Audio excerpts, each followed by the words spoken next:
Fala pessoal, sejam todos muito bem-vindos a mais essa aula. Galera, nessa aula eu vou mostrar para vocês como que é a estrutura de um candlestick. Presta muita atenção que esse assunto não é tão simples, tá? Então foca bastante aqui na tela, tá? Pessoal, para quem não sabe o que é um candlestick, é uma barrinha dessa daqui. Cada barra dessa é um candle, ou candlestick, como vocês preferirem falar. Um candlestick tem uma estrutura que é bem simples. Ele tem um preço máximo, um preço mínimo, uma abertura e um fechamento. Né? Ou seja, ele vai abrir em determinado momento e vai fechar em determinado momento. E isso depende do período que você escolher. Ou seja, se você utiliza um gráfico M1, a cada 1 minuto um candle vai abrir e fechar. Né? Então ele vai abrir, passou 60 segundos, fechou. Abriu, passou 60 segundos, fechou. E assim ele vai dando a formação que o mercado tem que ter. Tá bom? Então vamos ilustrar aqui, eu vou fazer um desenho para vocês de como que seria a estrutura de um candle aqui que eu vou escolher. Eu vou escolher esse candle aqui, tá? Esse candle vermelhinho. E aqui a gente vai fazer um desenho de como que ele se formou. É basicamente da seguinte forma, ó. Primeiro dá uma olhada no candle anterior. É este candle aqui, tá?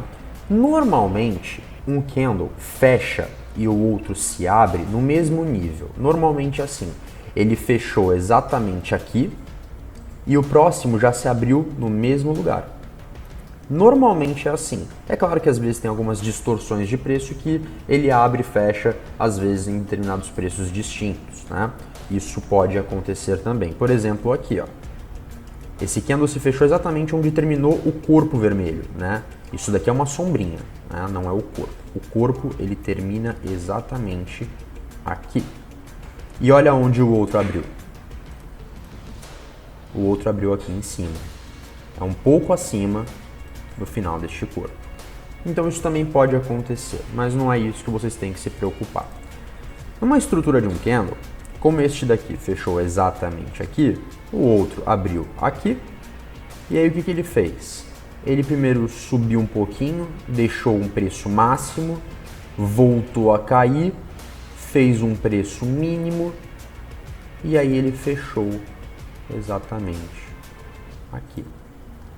E aí ele deixa duas sombras, porque ele fechou para baixo da máxima e para cima da mínima. Então a mínima foi aqui e a máxima foi aqui.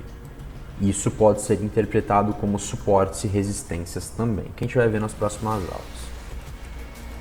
Vamos pegar um outro exemplo. Vamos ver esse candle aqui.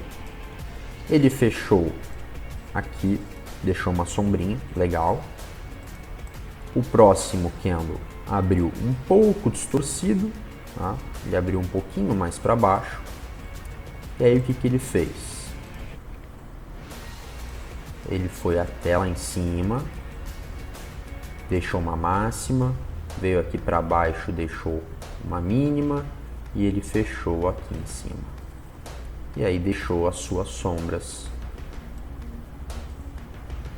aqui e aqui.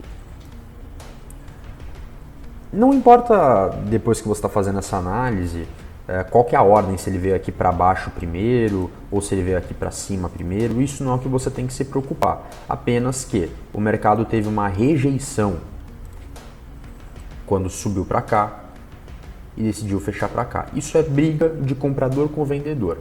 O comprador puxou lá para cima, comprou e o preço subiu. Aí o vendedor começou a brigar com ele, vendeu, o preço caiu. E aí no final da briga dos dois o preço fechou aqui.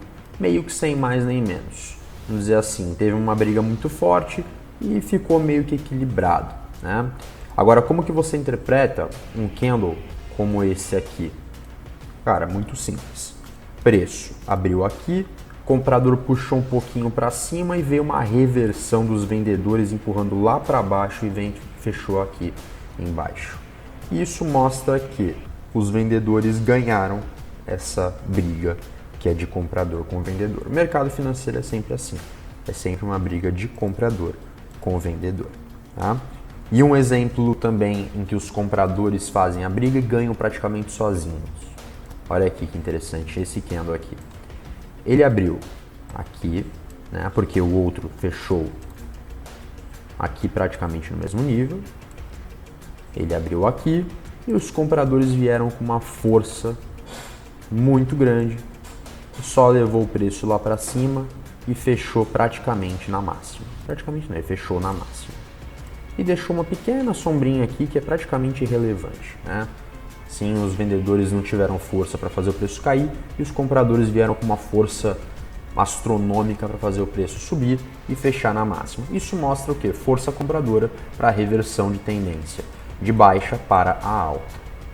E assim o preço se inicia um ciclo de alta, fazendo topos e fundos cada vez mais altos. Pessoal, dessa aula a gente fica por aqui. Grande abraço, foco, muita disciplina e te vejo na próxima aula.